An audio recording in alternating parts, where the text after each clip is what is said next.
Hoje, a gente vai começar aqui conversando sobre contaminantes emergentes, né? E o que é um contaminante emergente? Basicamente, um contaminante emergente é um contaminante sobre o qual ainda não se entende muito bem a sua toxicidade, os seus riscos ecotoxicológicos, e muitas vezes por causa disso você também não tem uma legislação muito bem definida para atender esse tipo de contaminante, né? E por causa disso, acontece assim a situação de que a gente está sendo exposto agora a alguns tipos de contaminantes que podem representar um risco, talvez agora no presente, ou talvez aqui no futuro, conforme esses produtos químicos vão sendo espalhados mais pela biosfera, né? E talvez a gente não tenha ciência disso ainda hoje, porque talvez ainda não tenha dado tempo, por exemplo, dos efeitos adversos desses contaminantes começarem a aparecer, ou porque ainda não se acumulou o suficiente desse tipo de químico na biosfera. E assim, aonde que a gente se expõe a esse tipo de coisa, né? Então, assim, existem muitas indústrias, né, de todos os setores de atividades econômicas do ser humano que poluem, né, se é que dá para chamar assim, né, o meio ambiente com essas substâncias das quais a gente ainda não tem muito conhecimento. Como, por exemplo, a indústria farmacêutica, né, todo mundo aqui já ouviu falar, provavelmente, de microplásticos, por exemplo, né, que é um problema bastante... É um problema em potencial, né, bastante preocupante, né? E na indústria farmacêutica isso é especialmente preocupante porque os microplásticos às vezes são adicionados deliberadamente nos produtos cosméticos mesmo, né? Então, às vezes a gente vê um produto lá, contém microesferas de não sei o que lá para fazer para fazer tratamentos abrasivos na pele, por exemplo. Isso é literalmente adicionar microplásticos no produto mesmo para ele ter uma certa característica funcional ali que, né, vai acabar vendendo esse produto. E até onde a gente sabe, né, até o presente momento, ainda não tem muito um problema diretamente associado a isso. Mas eles estão se acumulando no meio ambiente, né, e eventualmente isso pode, né, representar um risco para a gente, né, como a gente vai ver aqui. Então, na indústria de cosméticos, a indústria farmacêutica também, né, porque nós tomamos muito remédio hoje em dia, né, e a gente metaboliza esses remédios, a gente acaba excretando metabólitos disso no meio ambiente, e esses metabólitos, né, eles vão acabar parando em águas superficiais, em águas subterrâneas, acabam causando desequilíbrios ecológicos, né. O setor de óleo e gás, né, isso não é segredo para nenhum de nós aqui, né, é uma fonte tanto de contaminantes tradicionais quanto de contaminantes emergentes, né. Por exemplo, às vezes o pessoal está fazendo craqueamento do petróleo, eles desenvolvem um novo catalisador lá para fazer esse processo químico, e esse catalisador acaba sendo, por exemplo, lixiviado para os óleos, para os produtos que vão, né, ser oriundos da indústria do petróleo, né, e vão acabar se espalhando no mundo afora por causa disso, né. E diversas commodities do dia a dia, né, como a gente vai ver aqui, acabam dando origem a esse tipo de produto no meio ambiente. Então, os objetivos dessa apresentação são bem simples, né, vai ser basicamente a gente conhecer alguns problemas em potencial com os quais talvez a gente precise se preocupar, né, no futuro próximo, né, e principalmente vocês como órgão ambiental, né, talvez vocês estejam daqui a alguns anos lidando com legislações novas, né, tratando sobre esse tipo de composto aqui, que não se fala muito ainda hoje, né? E entender, né, alguns, né, exemplos clássicos de contaminantes emergentes, da onde que eles vêm, o que eles fazem, né, por que eles são um problema em potencial e principalmente como que nós nos livramos deles, né, que é realmente o que a gente quer fazer aqui, né? Especialmente como uma empresa de remediação ambiental, né, que o Grupo GEL. Então, beleza. O primeiro exemplo que eu trouxe para vocês é um exemplo famoso, assim, e é um exemplo também, dá para dizer que é paradigmático, assim, do que é você ter um espalhamento de um tipo de contaminante que você não sabe muito bem o que ele causa no meio ambiente, né? Que são os PFAS, né? Eu não sei se todo mundo aqui já ouviu falar do PFAS, mas ele é um exemplo mais famoso mesmo desse tipo de substância. E por que o PFAS começou a ser difundido? Então eu vou contar aqui brevemente a história para vocês, né, de onde que isso veio, por que isso é útil e por que isso é um problema também, né? Então, assim, o PFAS, eles são essas substâncias aqui, né, que tem um esqueletinho carbônico aqui que é totalmente ou quase totalmente fluorado. Então, todos os hidrogênios da molécula foram substituídos por átomos de flúor, né? E qual que é o problema disso, né? O pessoal criou essa substância para ter uma estabilidade química muito legal, né? Porque realmente, quando você cria ligações químicas carbono-flúor, você está formando ligações químicas que são muito fortes, né? São as ligações covalentes mais fortes da química orgânica tradicional, né? E, né, eu fico até surpreso, assim, de pensar, né, eu acharia difícil acreditar, na verdade, que o pessoal, né, que fabricou isso pela primeira vez não pensou na possibilidade que isso aí ia persistir no ambiente por muito tempo, né? Afinal, esse tipo de substância não é fácil de oxidar, não é fácil de reduzir, não é fácil de biodegradar, né? Então era esperado que o aporte dessa substância fosse sempre contínuo no mundo, mas né, os fatores de atenuação, por assim dizer, né, dessa substância mundo afora não vão ser muito grandes, né, dada a natureza química dela. Mas ela é uma substância muito interessante, é um grupo de substâncias, né, melhor falando, muito interessante. Porque essa estabilidade toda dos faz com que eles tenham propriedades, por exemplo, eles repelem água e repelem óleo, que é uma coisa que não é muito comum, né? Existem substâncias que fazem isso também, né? Mas o faz não é a única, mas é difícil, né? E também isso promove uma estabilidade muito grande dessas moléculas também frente a processos industriais mais agressivos, né? Mas, voltando ao que eu falei, né? Isso pode ser um problema caso você queira se livrar delas, né? Já que elas são inerentemente resistentes, né? E por causa dessa resistência, elas foram usadas, por exemplo, como substâncias para combate a incêndio, para revestimento de superfícies especiais. Então, aqueles tapetes hidrofóbicos, né, que você derruba o suco lá e o tapete não mancha, você derruba um vinho ali, o negócio também não mancha, tá? Normalmente é revestido com esse tipo de substância, porque ela repele quase tudo. Então, né, já dá para a gente começar a adiantar o problema e pensar que ela vai repelir possíveis remediadores também, né, o que é realmente um problema real mesmo. E né, até pesquisando, né, para fazer essa apresentação para vocês aí, eu encontrei uma pessoa fazendo uma afirmação bastante interessante, né, que os únicos lugares nos quais nós não encontramos PFAS foram lugares que a gente ainda não procurou. Né? E isso é muito verdade mesmo, porque nos Estados Unidos, né, que foi onde isso começou a ser fabricado, né, pela DuPont, pela 3M, né, para fabricação de Teflon, para fabricação de produtos para revestimento de superfícies e tal, esse tipo de substância ele se originou lá. Foi lá também que eles começaram a desconfiar que isso poderia ser um problema. Né?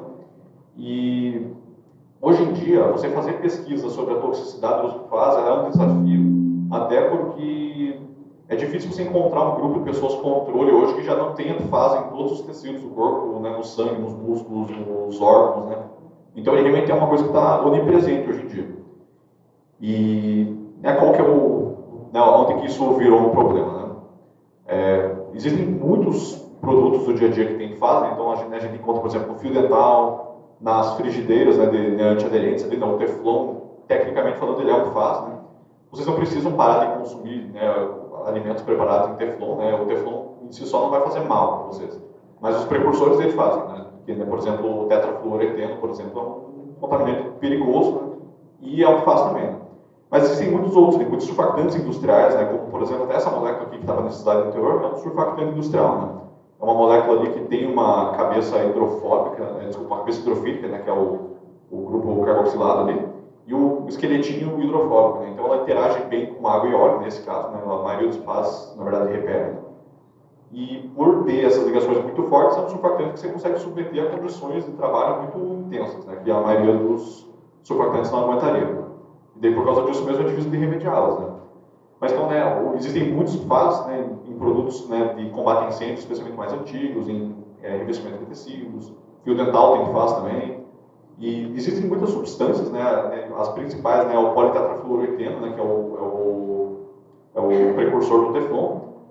Desculpa, é o Teflon, né, que é o polímero do tetrafluoroeteno.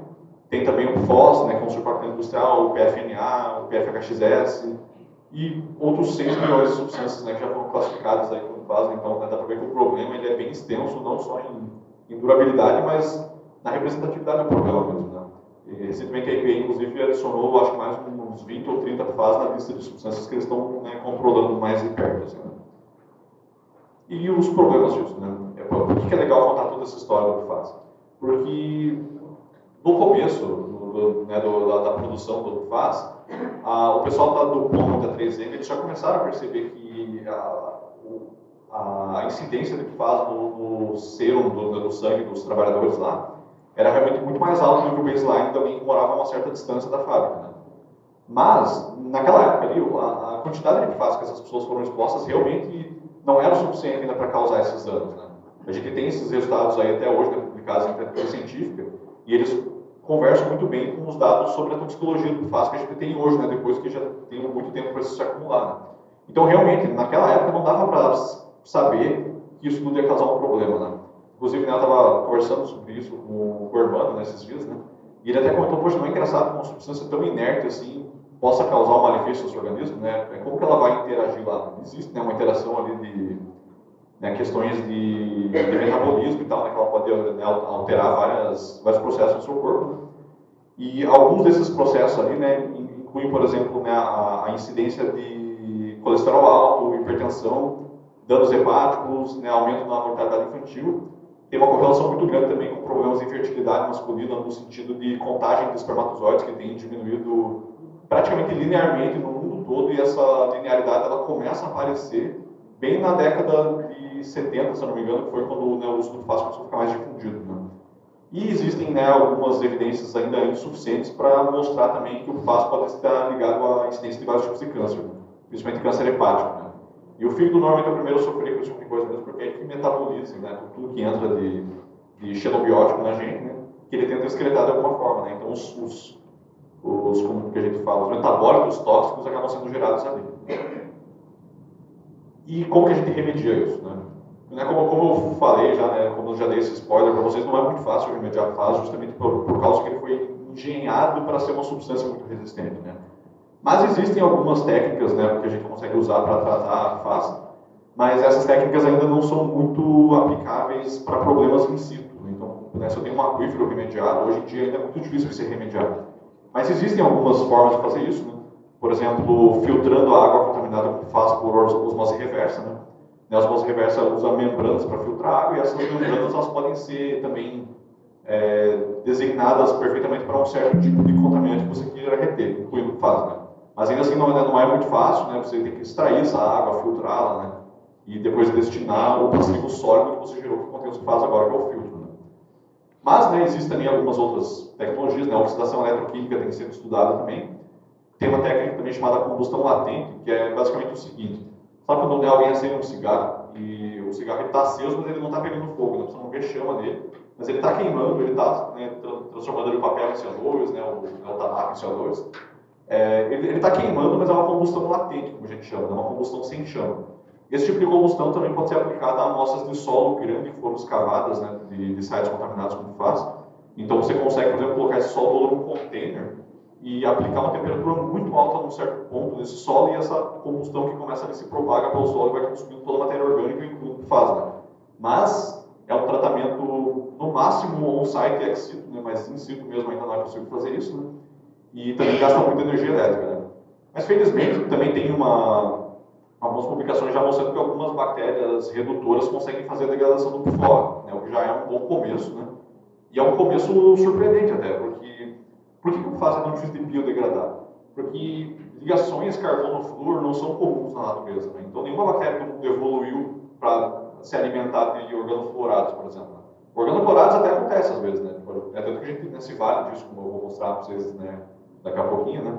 Mas para organofluorados é um pouco mais difícil. Né? Então, né, a gente vê que é um problema aí que a gente demorou muito tempo para perceber que ele estava tomando a proporção que ele estava, né? E agora a gente se deu conta do quanto difícil que é resolver esse problema. E quanto ao seu estado de regulamentação, o que é interessante falar para vocês? Eu comentei que os contaminantes emergentes eles não são bem regulamentados, mas o FAS ele já é um caso um pouco mais antigo, então hoje em dia ele já está mais bem regulamentado, especialmente nos Estados Unidos, né, na EPA, onde vários estados já possuem ali limites, né, de tolerância para água subterrânea, para água de consumo e tal, né? E como aqui no Brasil a gente se baseia muito na EPA, né, é possível que no primeiro momento, quando isso começar a pegar mais pesado aqui no Brasil também, talvez a gente comece a se basear nesse tipo de valor. Né? Na verdade, esses valores aqui eles já foram expandidos. Né? Existem, esses valores aqui eles são só para PFOA e PFOS, e só para esses estados aqui, mas hoje em dia outros estados já têm legislação também para outros PFAS. Né? Existem muitos PFAS, né? A lista da EPA já conta com mais de 30. Beleza? Então, vamos começar agora a falar sobre outros contaminantes, né, que talvez a gente escute falar, né, no futuro próximo, e que a gente não costuma ouvir falar, né, no nosso dia a dia aqui, né, no meu caso de remediação ambiental, e no caso de vocês de legislação, de licenciamento. Né. Um deles é o tungstênio. Né. O tungstênio é um metal, né, um metal muito interessante, né, tem um ponto de fusão e de ebulição altíssimos, né, foi usado historicamente, né, em lâmpada incandescente e tal, e ainda é utilizado nessas lâmpadas aqui, né? Às vezes o cátodo delas, ali, que forma a descarga elétrica, ele ainda é feito com tungstênio, né? Porque é um material muito resistente. Mas a principal aplicação do tungstênio hoje é para fazer ferramentas de perfuração, porque os carbetos de tungstênio são algumas das substâncias mais duras que existem, né, na natureza. Na natureza não é bem a palavra, né? É uma das substâncias mais duras que existem. Né? não é uma substância natural isso. Mas né, quase todo tungstênio que é minerado para obtenção desse tipo de material. E por que isso é um problema? Né? Alguns estudos já foram publicados com uma correlação estatisticamente significativa entre leucemia e outros tipos de câncer em crianças em regiões nas quais a mineração de tungstênio. Né? Então esse tungstênio ele fica presente na água subterrânea na forma de um tungstato. Isso diferencia ele um pouquinho de outros metais, porque normalmente os metais são espécies como solúveis, né? Positivamente carregadas. Né? No caso do tungstênio é uma espécie negativamente carregada, de forma ânions com oxigênio, por exemplo. E né, como que a gente remedia isso? Né? Metais a gente tem que normalmente precipitar. Então, a parte legal do tungstênio é que essa química é um pouco diferente dele, permite que você remedie o tungstênio, como por exemplo usando cloreto de ferro, né? Por essa equaçãozinha aqui que eu estou mostrando aqui para vocês. Né? Então é legal que você, né, introduzindo ferro solúvel ali no meio, você consegue remediar o tungstênio relativamente facilmente. E se isso for bem dimensionado, você não vai estar aumentando o teor de ferro na água subterrânea, porque o precipitado vai se formar aqui também leva ferro em sua composição. Então, né, se você fizer tudo estequiometricamente certinho ali, a princípio não é para dar ruim nada, né? A princípio vai resolver todos os problemas ali. Então, é uma coisa interessante de se pensar. Um outro contaminante também emergente é o perclorato. O perclorato ele já é um contaminante inorgânico, né? É um ânion, né? E o perclorato ele pode acontecer tanto naturalmente quanto por atividades, né, de origem antropogênica. Né? Então, por exemplo, né, a gente fabrica muito perclorato, muitos materiais baseados em perclorato, mas ele pode acontecer sim em regiões mais desérticas, assim como mineral. Né? Então, regiões onde não chove praticamente nunca, como no deserto do Atacama, no Chile, né? Lá a gente tem muitas minas de nitrato de sódio, né? Minas de perclorato também. E é exatamente por isso que eles ocorrem lá na região desértica, porque normalmente os percloratos, os nitratos são solúveis, né? Então, qualquer lugar que chove regularmente já não tem mais como se cristalizar nitrato dele, já foi embora faz tempo. Já. Mas não é o caso do deserto do Atacama, por exemplo, de outras regiões mais áridas, né, nas quais você pode ter isso no solo e, caso chova, você pode ter uma porta desse perclorato para a água subterrânea. Né? Mas, além disso, né, o perclorato ele é utilizado também para fabricação de explosivos, para fabricação de fertilizantes, inclusive junto com o nitrato, que também é um contaminante. Né? Eu não vou falar muito sobre o nitrato hoje, mas o nitrato ele não é nem emergente, mas né, já é muito bem estabelecido. E quais riscos que o perclorato traz para a saúde? Né? O perclorato ele atinge muito a tireoide, né? Ele pode causar problemas de hipotireoidismo, né? Então é um problema hormonal. Né? A tireoide, né, essa glândulazinha que a gente tem aqui no pescoço, é um negocinho desse tamanho aqui, e se der algum problema naquilo ali, nossa, ele se recruta o corpo inteiro. Né? Ele pode causar peso excessivo, peso de menos, pode causar problemas hormonais, pode causar gigantismo até, tá, né? Porque ele regula, né, alguns hormônios como o GH, por exemplo. Né? Então, né, é um problema bem grave. Assim, né? E como que você remedia? Né? O perclorato, ele é uma substância que tem umas características assim, que ele é muito solúvel em água. Né? Então, ele é diferente, por exemplo, de um benzeno, sei lá, um TPH mesmo, assim, de óleos mais pesados e tal. Então ele tem um comportamento um pouquinho mais, uma mobilidade assim, mais facilitada na água subterrânea. Isso pode ser um problema, né, porque a mobilidade dele então, está menos sujeito a fatores de retardação, né, que o Leonardo explicou ontem, né, aquele monte de fatores ali de você se absorver na matéria orgânica do solo, você ser biodegradado e tudo mais. Né. Isso aqui não afeta tanto o perclorato quanto afeta os contaminantes orgânicos. Né. Então, como que a gente se livra disso? Né? Então, né, existem algumas bactérias aí, dehalogenadoras, que também conseguem eliminar o perclorato. Né? Como, por exemplo, aqui, né, eu trouxe um artigo aqui que o pessoal estava estudando aqui um óleo vegetal emulsificado para atuar como um bioestimulador aqui para remediação do tricloroetano 1. Né? Mas nesses mesmos estudos também verificaram ali que você consegue fazer um cometabolismo ali do perclorato com essas mesmas bactérias. Né? E outra forma de você remediar é com resinas de troca iônica, né, que são essas bolinhas ali embaixo. Né? E resina troquiônica é um material bem corriqueiro, assim, né? Quando a gente tem filtros de água, às vezes a gente tem várias camadas filtrantes, uma de carvão, uma de zeólita, às vezes uma de troca iônica e tal. Que basicamente é um material que ele tem alguns íons fracamente ligados ali e ele tem uma tendência mais forte a capturar outros íons, como por exemplo metais tóxicos, ou nesse caso aqui o perclorato, né? Então ele captura o perclorato e libera um outro íon inofensivo no lugar, né, para manter a carga elétrica neutra do cloreto, por exemplo. Né? Então, né, isso pode ser uma forma de tratar perclorato também, né? Por exemplo, cavando uma trincheira e preenchendo com um material de troca iônica. Né? Beleza. Então, né, o próximo contaminante aí que eu vim falar para vocês é o dioxano, né, o 4-dioxano, para ser mais preciso, né? Existem outros. Né? E O dioxano é um contaminante muito chato, gente, porque ele tem todas as características que tornam difícil remediar, assim, o dioxano, sabe? E onde que a gente encontra dioxano? Normalmente, quando a gente fala sobre surfactantes industriais, assim, como, por exemplo, para a fabricação de materiais para lavar a roupa, o dioxano ele pode estar presente como um subproduto da fabricação disso aqui. E daí, como esse produto aqui ele não é projetado para ficar em contato prolongado com o corpo humano, né? As legislações, por exemplo, da Anvisa quanto à presença de dioxano são um pouquinho menos restritivas do que, por exemplo, legislações ambientais, né? Então acaba podendo ter aqui, né, o mundo afora aí, né, eu falei a Anvisa aqui no Brasil, né, mas isso é um problema global, né? Acaba, né, podendo acontecer, né, a presença de dioxano aqui, né, nesse tipo de material. E, né, quais são os riscos associados? Né? O dioxano ele é comprovadamente carcinogênico, né? Ele pode causar danos no fígado e nos rins, irritação pulmonar também, né? Ele é mais ou menos volátil, né? Então você pode inalar vapores de dioxano também quando ele está em altas concentrações, e ele pode causar irritações oculares e dérmicas, né? E o que mais que é chato sobre o dioxano, né? Ele é muito solúvel em água, ele é tão solúvel em água quanto o etanol, né? Então, né, o etanol, de qualquer proporção de água e etanol, é completamente miscível, né?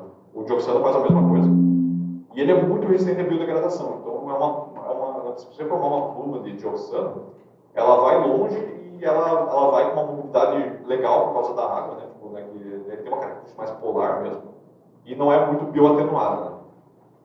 E, né, além do dioxano, a gente tem até alguns parentes próximos do dioxano, que são, por exemplo, as dioxinas, né? Que normalmente quando a gente fala de dioxina, a gente pensa nessa aqui, né? Que é a 2, 3, 7, 8 tetraclórido de para-dioxina, né? Mas existem muitos outros ali, né, que são usados como pesticidas, herbicidas, né? Vocês podem ver que eles têm ali aquela mesma entidade central, ali, naquele mesmo anel com os dois oxigênios ali, então eles são considerados, né, quimicamente derivados, né? Mesmo que a síntese deles seja um pouquinho diferente. E os problemas associados ali são parecidos também, né? Então também são substâncias, né? Algumas dioxinas comprovadamente carcinogênicas, algumas suspeitas, né? Mas a verdade é que talvez a maioria delas seja mesmo carcinogênica, a gente só não tenha provado ainda, né? E como que a gente remedia o dioxano, né? Então, como eu falei, não é muito fácil remediar isso aí, né? Ele é bastante solúvel em água, ele é moderadamente volátil, mas ele é bem menos volátil do que a gente costuma chamar de VOC aqui, né? Então, nossos etenoscorados, o BDX e tal, ele é bem menos do que isso, né? Mas você consegue tratar ele como uma remediação termal ou uma associação de uma remediação termal com um SVE, né? Uma extração de vapores do solo, por exemplo. Mas, normalmente, para você tirar isso do solo, você tem que unir essas duas técnicas, né? E esquentar essa região, ao mesmo tempo que você aplica uma pressão negativa para tentar tirar os vapores disso aqui e induzir que isso vá para a fase de vapor, como essa conversa, para você conseguir tirar ele dali, né? Então, né, é complicadinho, né, de tirar isso daí. Mas, né, existem também alguns estudos, né, como esse aqui que eu trouxe, né, para vocês, né? Beleza, então, né, os próximos aqui que eu trouxe para vocês também são os DNTs, né, que são os dinitrotoluenos, né? Tem alguns isômeros deles, mas o mais importante é o 2,4 dinitrotolueno, né, que é esse aqui. E esse aqui ele aparece na nossa vida em dois momentos, né? Na fabricação de espuma de poliuretano, né, que são as nossas buchinhas de lavar louça aí, né? Então, sempre que você fabrica poliuretano, né, você usa esse tipo de coisa como matéria-prima.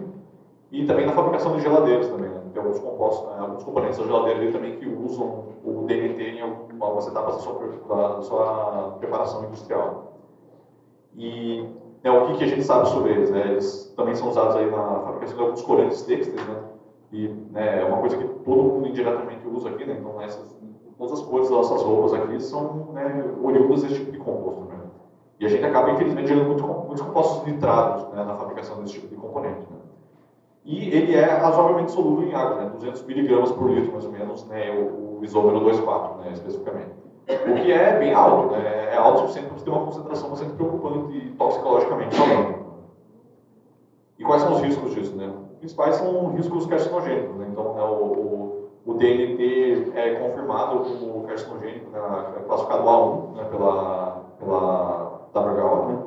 E outros compostos parentes, como o TNT também, né, o explosivo, né, o trinitrotolueno, também são carcinogênicos, inclusive pelos mesmos mecanismos, né, toxicológicos desse aqui. E como que você trata isso, né? A parte legal do DNT é que ele é um dos tipos de contaminantes que você consegue degradar tanto aeróbica quanto anaerobicamente, né? Então isso aqui já, de certa forma, abre um leque de possibilidades um pouco maior para a gente tratar isso, frente a, por exemplo, o tetracloroeteno, por exemplo, né, que, né, requer algumas condições mais específicas, né? E também você consegue tratar isso aqui com barreiras absortivas injetáveis, né, que é um também. E convenientemente para nós, né, às vezes por conveniência no meio dessa de rejeição ambiental, né, ele costuma ocorrer junto com o perclorato, né, que eu já falei para vocês, e a barreira de troca iônica consegue tratar ambos, né, simultaneamente ali, sem que um compita com o outro, em palavras estranhas, né, mas né, dá para tratar os dois, né, simultaneamente com a mesma tecnologia, que é legal também para a gente. E por fim, né, para concluir essa apresentação, né, eu queria trazer alguns outros contaminantes que alguns deles a gente já ouviu falar, todo mundo já ouviu falar, né, alguns deles ainda não, mas são coisas que definitivamente estão no radar da comunidade científica global e eventualmente vão chegar no trabalho de todos nós aqui, né, tanto no gerenciamento de áreas contaminadas quanto, né, na questão de licenciamento ambiental. Né. Alguns deles são microplásticos, né. Os microplásticos, eles têm... A história deles está começando do mesmo jeito que a história do FAS começou, né. Por enquanto, a gente está preocupado com microplástico, a gente sabe que a gente está comendo isso, a gente está tomando isso, a gente vive isso. Tem o nenenzinho lá, o feto lá, que acabou de ser concebido na placenta ali da mãe, já tem microplástico, sabe? Então a gente não consegue escapar mais disso, né? Igualzinho os que fazem. Né? Só que nesse momento da história dos microplásticos, a gente ainda não sabe se eles fazem algum mal. Assim, se uma pessoa falar para você, fala assim, ó, microplástico dá câncer, essa pessoa está, no máximo, inventando alguma coisa. Não existe nenhuma comprovação para isso ainda. Nem para isso, nem para nada, praticamente. Por enquanto, eles são inofensivos nessas concentrações. Só que eles estão ali, eles não estão sendo biodegradados na mesma taxa que eles estão sendo aportados no meio ambiente, né? Então, é possível que aconteça a mesma coisa com os FAS e daqui a um tempo a gente atinge o limiar de ecotoxicidade, de toxicidade, e a gente, né, já está com a água no umbigo ali e tal, e a gente ainda não se preocupa muito com como a gente vai melhorar isso aqui, né? Então, né, talvez a solução seja imediata, talvez a solução seja mudar o tipo de plástico que a gente produz, né, para criar um tipo de plástico que não fique por 500 anos no meio ambiente, né? Então, né, vamos ver, né, onde isso tudo vai levar. Outro tipo de contaminante emergente são nanopartículas de diversos tipos, né? Essa imagem aqui, isso aqui é a fuligem de escapamento, né? Um dia onde vocês quiserem colocar a mão no escapamento do carro lá, a mão de vocês vai sair desse jeito, né? Isso tudo é nanopartícula de carbono mesmo, né? Que é oriundo da combustão incompleta ali, né, dos combustíveis, né? E por que isso é um problema, né? Porque partículas muito pequenininhas, né, de micro para baixo, elas conseguem, né, quando você inala, elas conseguem chegar até o seu pulmão, até os seus alvéolos mesmo, né? Partículas maiores acabam ficando mais para cima no trato respiratório, né? E isso é um problema porque, né, partículas que não são degradáveis para o organismo como essa, nem biodegradáveis, elas vão ficar ali causando inflamações no seu pulmão basicamente para sempre, né? Sem falar que essa partícula não sai dali sozinha, né? Ela sai dali, mas ela estava em contato com o combustível, que tem benzeno, que tem um monte de, sabe, benzopireno, né, coisas carcinogênicas, né, que estão absorvidas ali na superfície desse carvão e que podem absorver dentro do teu pulmão, né? Então é quase como se estivesse ganhando uma injeção de contaminantes aí, né? Então, né, é uma coisa preocupante mesmo que a gente precisa pensar também. Talvez mitigar a emissão, talvez pensar uma forma de degradar isso no ar, né? Vamos pensando sobre isso, né? Uma outra classe também de compostos aí são os bifenis polibromados, né? Todo mundo conhece os bifenis policlorados, né, nos PCBs, né? Mas tem também os polibromados que são usados como retardante de chama também. Então são substâncias corriqueiras também e também estão associadas a carcinogênicos, né? Então, né, o uso já está sendo diminuído, né? Mas, né, já foi usado, já foi fabricado muita coisa que está por aí nos prédios lá fora e tal, né? Então essa substância está por aí, né? A gente vai precisar lidar com ela eventualmente. O 1,2,3-tricloropropano, né, o TCP, né, ele também é um componente muito comum de solventes para tintas e tal. Né? Inclusive, né, eu peguei essa lata de removedor aqui. Né, vocês estão vendo, não sei se vocês conseguem chegar, mas está escrito ali, né? A inalação desse produto pode causar a morte. Né? E é exatamente por causa do TCP. Né? Tipo, esse aviso é porque realmente isso aqui ele tem um limiar de toxicidade, assim, ele tem tolerância de toxicidade à exposição a longo prazo, né? Que é o que a gente costuma pensar aqui. Mas ele é o tipo de coisa também que se você se expor num espaço de tempo muito curto, uma dose muito alta, isso pode te matar em pouquíssimo tempo, assim, né? Então é uma coisa bem perigosa mesmo. Né? E por fim, esse aqui é o mais irônico de todos, né? O NDMA. Isso aqui é uma substância que é o seguinte, né? A gente trata a água para consumo humano, né? E essa água tem de tudo, né? Tem bactérias, tem metais, tem matéria orgânica natural, né?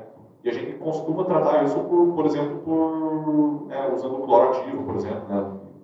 Tratamentos desse tipo, né? Então, o que pode acontecer é que o cloro ativo pode reagir com substâncias nitrogenadas dessa matéria orgânica da água e formar isso aqui na água, né? Então, você está tratando a água para se livrar de um monte de coisa dela e colocando uma outra no lugar que, por acaso, também é comprovadamente carcinogênica já. Né? Ela não ocorre, por enquanto, em concentrações muito grandes na água, mas a gente sabe que ela ocorre e a gente sabe que ela tem esses riscos associados também.